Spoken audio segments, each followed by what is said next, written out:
नमस्कार दोस्तों, मैं प्रवीण सिंधु एक बार फिर से आप सभी के साथ। दोस्तों, पिछली वीडियो में हमने एक्सरसाइज 1.3 के क्वेश्चन नंबर 1 to 4 को सॉल्व किया था। ठीक है, इस वीडियो में हम क्वेश्चन नंबर 5, 6 एंड 7 को सॉल्व करेंगे। तो चलिए शुरू करते हैं क्वेश्चन नंबर 5 को। देखिए दोस्तों, यहाँ हमारा क्वेश्चन है the temperature at 12 Noon was 10 degree above zero, यानी दोपहर 12 बजे हमारा टेम्परेचर 10 डिग्री सेल्सियस था।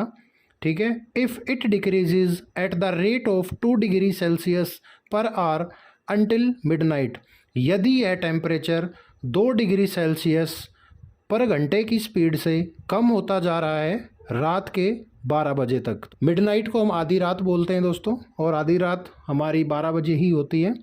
Eight What time would the temperature be 8 degree Celsius below zero. हमें इसमें बताना है कि जो हमारा तापमान होगा वो ज़ीरो से 8 डिग्री सेल्सियस नीचे कब होगा, यानी -8 डिग्री सेल्सियस कितने बजे होगा। एंड सेकंड पार्ट इस क्वेश्चन का है what would be the temperature at midnight, और रात के 12 बजे हमारा तापमान क्या होगा। यानी एक क्वेश्चन के अंदर हमें दो चीज़ें पूछी गई हैं। पहली चीज़ दोस्तों हमसे पूछी गई है कि -8 डिग्री सेल्सियस टेम्परेचर हमारा कितने बजे होगा।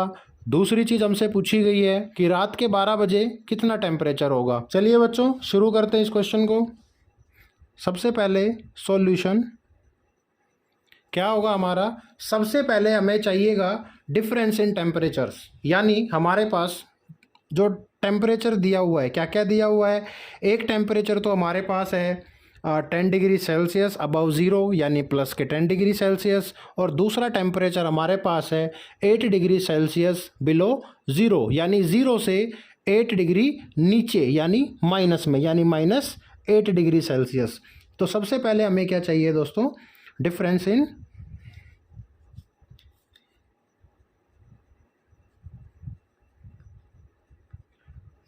इन टेम्परेचर्स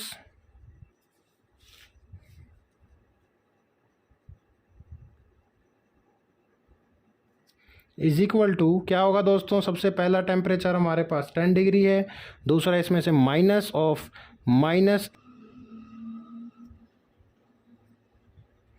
डिग्री सेल्सियस। तो देखिए दोस्तों, इसको इस प्रकार लिखेंगे। जो टेम्परेचर हमें गिवन है वो क्या है, 10 डिग्री सेल्सियस है। माइनस यानी डिफरेंस जब हम करते हैं किसी भी चीज़ का तो उसे हम किस फॉर्म में लिखते हैं, माइनस। देन दूसरा टेम्परेचर हमारे पास है -8। दोनों का ही हमें डिफरेंस निकालना है, और दोनों ही हमारे क्योंकि डिग्री में दिए हुए हैं तो अलग अलग ना लिख के ब्रैकेट क्लोज करने के बाद बाहर हम डिग्री सेल्सियस ज़रूर लगा देंगे। बच्चों ये लगाना बहुत ज़्यादा ज़रूरी है, यदि आपने डिग्री सेल्सियस नहीं लगाया तो आपको मार्क्स नहीं मिलेंगे। ठीक है, तो देखिए इनको सॉल्व करेंगे तो हमारे पास क्या आ जाएगा, 10 माइनस माइनस दोस्तों हो जाएगा +8 डिग्री सेल्सियस, और जब इन दोनों को हम प्लस करेंगे 10 + 8 हमारे पास क्या हो जाएगा दोस्तों, 18 डिग्री सेल्सियस। तो हमारा जो टेम्परेचर आ गया वो क्या आ गया दोस्तों, 18 डिग्री सेल्सियस। अब देखिए दूसरा हमें क्या दिया गया है, डिक्रीज इन टेम्परेचर। ठीक है, तो अब उसको लिखते हैं, decrease in temperature in 1 hour. तो ये कितना है दोस्तों, 2 डिग्री सेल्सियस। ठीक है, ये हमारा हो गया जिस स्पीड से हमारा टेम्परेचर डाउन आ रहा है। ठीक है, 2 डिग्री सेल्सियस पर आवर की स्पीड से हमारा टेम्परेचर डाउन आ रहा है, हमने उसे लिखा। उसके बाद हम लिखेंगे number of hours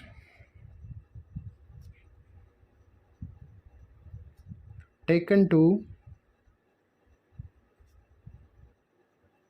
have temperature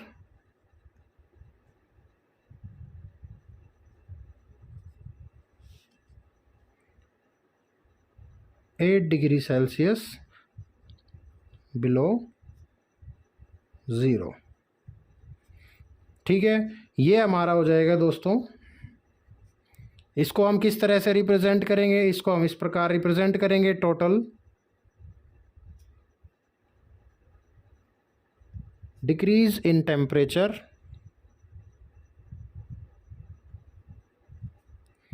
by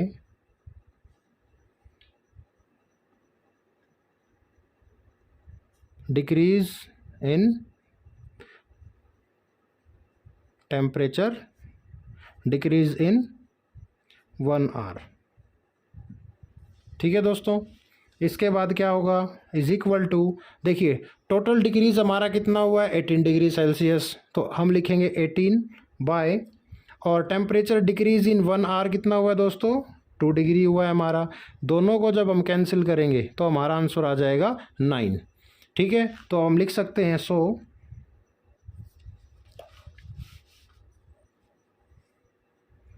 eight 9 PM the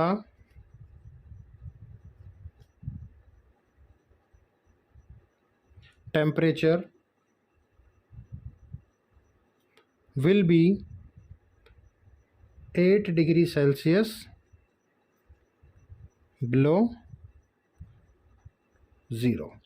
ठीक है दोस्तों, ये हो गया हमारा पार्ट नंबर 1। अब हमें करना है पार्ट नंबर 2, जो हमसे पूछा गया है what would be the temperature at midnight. तो अब इसको हम सॉल्व करेंगे। क्या लिखेंगे दोस्तों, मैं यहाँ सेकंड पार्ट डाल देता हूँ इसे, और यहाँ मैं डाल देता हूँ पार्ट नंबर 1। ठीक है, तो अब सेकंड पार्ट को हम सॉल्व करेंगे कि रात को 12 बजे हमारा कितना टेम्परेचर था। तो देखिए टेम्परेचर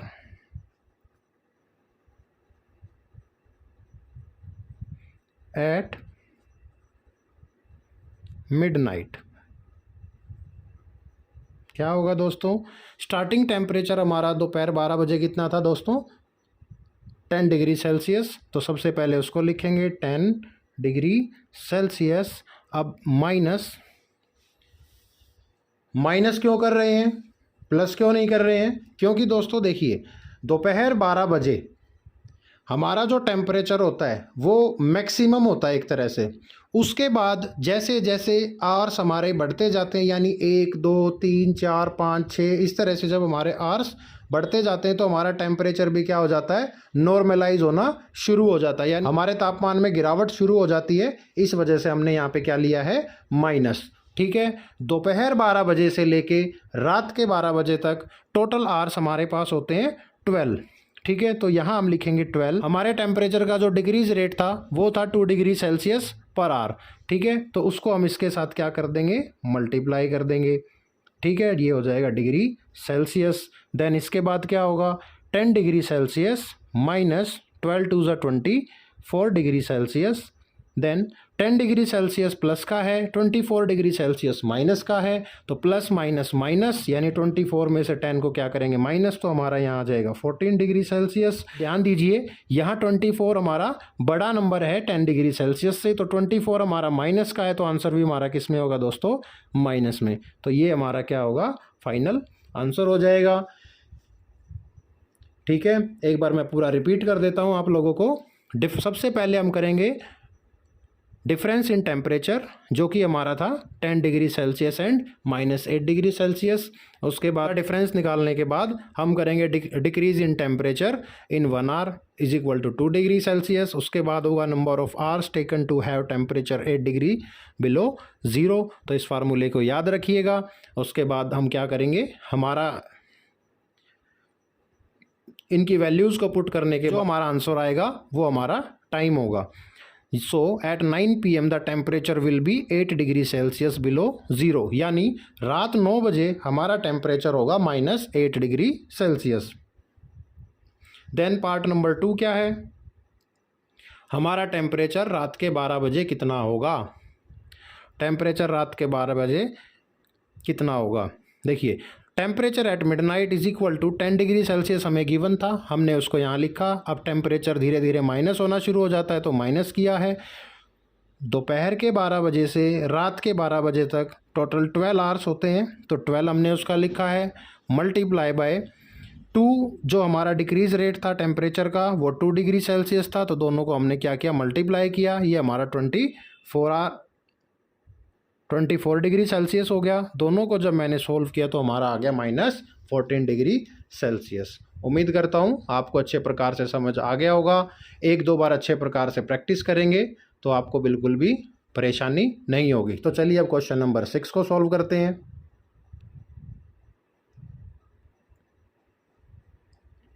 तो दोस्तों ये है हमारा question number 6।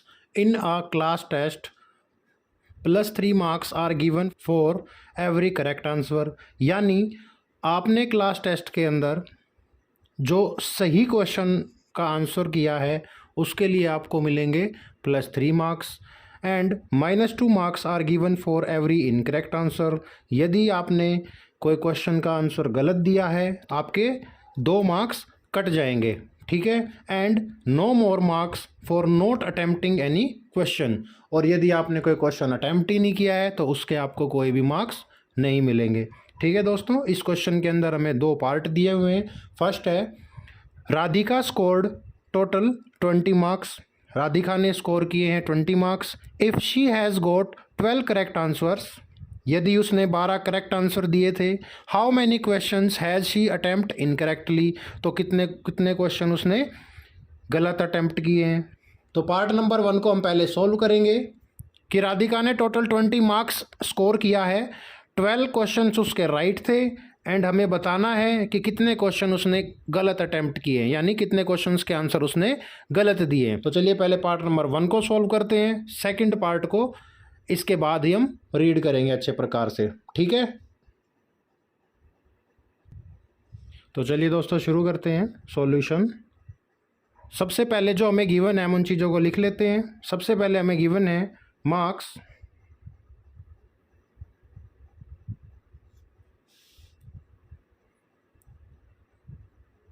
Given for 1 correct answer. कितने मार्क्स हैं दोस्तों? +3 मार्क्स, ठीक है। उसके बाद कितने नंबर कट रहे हैं गलत आंसर देने पे? Marks deducted for 1 incorrect answer. कितने दोस्तों? -2 मार्क्स, ठीक है। ये दोनों चीज़ें हमें गिवन है। तो चलिए पार्ट नंबर 1 को सॉल्व करते हैं। पार्ट नंबर 1 है राधिका वाला, ठीक है। तो लिखते हैं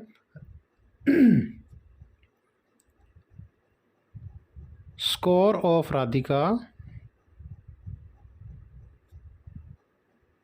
इज इक्वल टू 20 मार्क्स, ठीक है। राधिका का स्कोर हो गया 20 मार्क्स। अब देखिए मार्क्स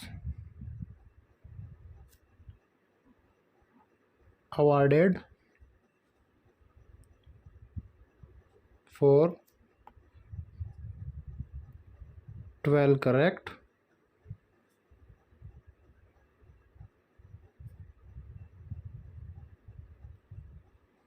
ठीक है। राधिका ने 12 करेक्ट आंसर दिए थे, तो marks awarded for 12 correct answers कितने हो जाएंगे दोस्तों? 12 तो हो गया, 12 मल्टीप्लाई बाय, और हमें हर करेक्ट आंसर के लिए 3 मार्क्स मिल रहे थे तो मल्टीप्लाई बाय 3, ठीक है। तो ये हो जाएगा हमारा 12 3 ज़ा 36 मार्क्स, ठीक है। तो टोटल राधिका को कितने मिलने चाहिए थे? 36 मार्क्स मिलने चाहिए थे, बट उसे मिले कितने? 20, यानी उसने कुछ क्वेश्चंस के आंसर गलत भी दिए होंगे। तो चलिए अब हम उन क्वेश्चंस को फाइंड करते हैं, कितने क्वेश्चन के उसने आंसर गलत दिए थे। तो देखिए marks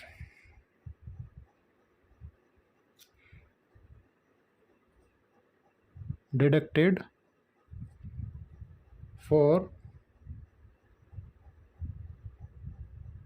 incorrect answers is equal to, उसे मिले कितने हैं? 20 मार्क्स। तो सबसे पहले हम 20 लिखेंगे, और मिलने कितने चाहिए थे? 36, तो उनको माइनस कर देंगे। तो हमें मिलेगा दोस्तों 36 प्लस माइनस -36 में से मैं 20 को माइनस करूँगा तो मुझे क्या मिलेगा? 16, और मैं काफ़ी बार आपको बता चुका हूँ, जो नंबर हमारा बड़ा होता है उसके अकॉर्डिंग जो उसका साइन होता है वही हमारा आंसर में साइन लगता है। ठीक है, तो कितने कितने मार्क्स कट गए दोस्तों उसके? 60 माइनस 16 मार्क्स। दोस्तों उसके 16 मार्क्स कट गए हैं। ठीक है, अब देखिए मार्क्स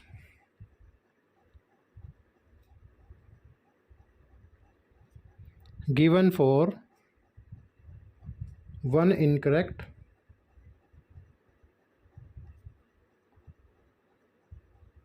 आंसर कितने दोस्तों? -2 मार्क्स। ठीक है, गलत आंसर पे कितने कट रहे हैं? -2 मार्क्स हो रहे हैं। तो therefore number of incorrect answers is equal to, कितने मार्क्स उसके कटे थे दोस्तों? 16 माइनस 16 डिवाइड बाय -2। तो जब हम इनको सॉल्व करेंगे, डिवाइड करेंगे, तो हमें मिलेगा 8 और ये हमारा हो जाएगा आंसर। ठीक है दोस्तों, नंबर ऑफ इनकरेक्ट आंसर कैसे निकलेंगे? -16 मार्क्स उसके डिडक्ट हुए थे। हर एक गलत आंसर के लिए -2 मार्क्स हमारे कट रहे हैं। तो 16 को मैंने -2 से डिवाइड कर दिया, तो टोटल हमारे आंसर आ गए कितने? 8। तो नंबर ऑफ इनकरेक्ट आंसर कितने हो जाएंगे दोस्तों? 8 हो जाएंगे। तो चलिए अब पार्ट नंबर 2 को पढ़ लेते हैं। देखिए, Mohini scores -5 marks in this test. Mohini ने स्कोर किए -5 मार्क्स इसी टेस्ट में। Though she has got 7 correct answers. अब उसने कितने सही उत्तर दिए थे? 7। How many questions has she attempted incorrectly. तो हमें बताना है कितने क्वेश्चंस के आंसर उसने गलत अटेम्प्ट किए थे। तो चलिए इस पार्ट को भी फटाफट हम सॉल्व कर लेते हैं। तो दोस्तों सबसे पहले हम लिखेंगे score of Mohini. Score of Mohini is equal to -5 marks. ठीक है, उसने कितने मार्क्स स्कोर किए हैं? टोटल -5 मार्क्स उसने स्कोर किए हैं। उसके बाद number of correct answers,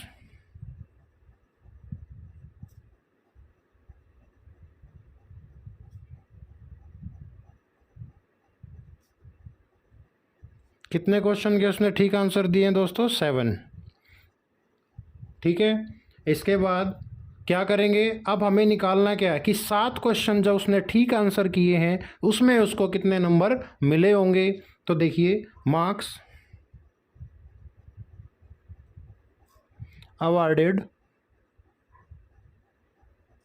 for 7 correct answers.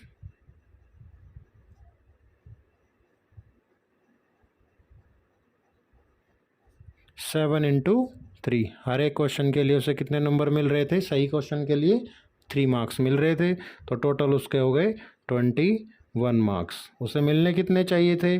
21 marks मिलने चाहिए थे, परंतु उन्होंने बहुत सारे क्वेश्चंस के हो सकता है आंसर गलत दिए होंगे, इस वजह से सिर्फ उनका स्कोर जो फाइनल आया वो आया -5 आया।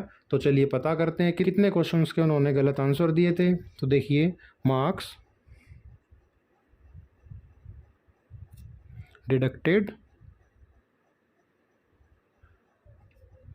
For incorrect answers is equal to, देखिए उन्होंने प्राप्त कितने किए? -5। तो सबसे पहले -5 को लिखेंगे, देन उसमें से माइनस करेंगे 21 को, और इन्हें सॉल्व करने के बाद हमारा आएगा -26 मार्क्स। यानी उनके टोटल -26 मार्क्स हो गए। जितने उन्होंने स्कोर किए थे उसमें से उनके 26 मार्क्स क्या हो गए? डिडक्ट हो गए। अब देखिए, उन्होंने टोटल 21 मार्क्स तो स्कोर किए थे, अब उनके कट गए कितने? -26 कट गए। यानी वो तो बहुत ज़्यादा घाटे में चले गए, यानी उन्होंने बहुत ज़्यादा क्वेश्चंस के आंसर गलत अटैम्प्ट किए होंगे। ठीक है, तो चलिए अब उनको फाइनली निकाल लेते हैं। Therefore number of incorrect answers is equal to, देखिए -26 डिवाइड बाय -2। इसको जब हम सॉल्व करेंगे तो क्या होगा 13। कितने क्वेश्चंस के गलत आंसर दिए? 13 क्वेश्चंस के। तो ठीक है दोस्तों, ये हो गया हमारा इस क्वेश्चन का पार्ट नंबर 2। उम्मीद करता हूँ आपको अच्छे प्रकार से समझ आ गया होगा। तो चलिए अब हम क्वेश्चन नंबर 7 को भी सॉल्व कर लेते हैं। तो दोस्तों ये हमारा question number 7। An elevator descends into a mine shaft at the rate of 6 metre per minute. एक लिफ्ट है, वो किसी सुरंग में जा रही है और उसके सुरंग के अंदर जाने की जो स्पीड है वो है 6 मीटर पर मिनट, यानी 1 मिनट के अंदर वो 6 मीटर अंदर की तरफ उसमें जा रही है। If the descent starts from 10 metre above the ground level, यदि लिफ्ट के उतरने की जो स्टार्टिंग है वो ग्राउंड लेवल से 10 मीटर ऊपर से हो रही है, देन हमें बताना है how long will it take to reach -350 metres. तो उसे सुरंग के अंदर -350 मीटर जाने में कितना समय लगेगा। ठीक है, तो चलिए इसको भी हम सॉल्व कर लेते हैं। तो देखिए दोस्तों, इसके अंदर हमें दो चीज़ें गिवन है। एक तो जो हमारा डेसेंट स्टार्ट हो रहा है, यानी जो लिफ्ट का माइन में उतरने की जो स्टार्टिंग है वो कहाँ से हो रही है? 10 metre above the ground level, ground level से 10 मीटर ऊपर से हो रही है। अब लिफ्ट को जाना कहाँ है? -350 मीटर्स। मान लीजिए ये हमारा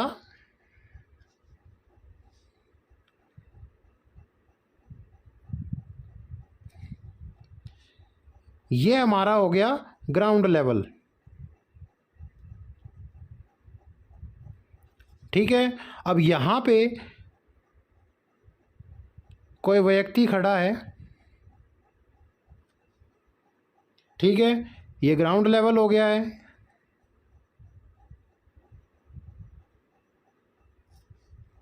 यहाँ पे कोई व्यक्ति खड़ा है और लिफ्ट हमारी मान लीजिए यहाँ है, इस पोजीशन पे हमारी लिफ्ट है। ठीक है, और ये लिफ्ट जो है वो 10 मीटर अबव है ग्राउंड लेवल से, या यहाँ से इसकी जो दूरी है यहाँ से यहाँ तक की जो दूरी है वो कितनी है? 10 मीटर है। अब इस लिफ्ट को अंदर सुरंग में जाना है, मान लीजिए इसे पहुँचना है फाइनली यहाँ तक, और ये जो पॉइंट है ये है -350 मीटर। तो हमसे पूछा गया है उस लिफ्ट को यहाँ इस स्थान से इस स्थान पर पहुँचने में कितना समय लगेगा। तो चलिए इसे हम सॉल्व करते हैं। देखिए सबसे पहले हम क्या करेंगे? सॉल्यूशन। तो देखिए difference in heights at 2 positions. दो पोजीशन हमारे पास हैं। कौन कौन सी हैं दोस्तों? एक तो है 10 मीटर, दूसरी इसमें से माइनस करेंगे किसको? जाना कहाँ है हमें? -350 मीटर पे। तो जब हम इनको सॉल्व करेंगे तो क्या होगा? 10 मीटर माइनस माइनस प्लस हो जाएगा और ये 350 मीटर हो जाएगा।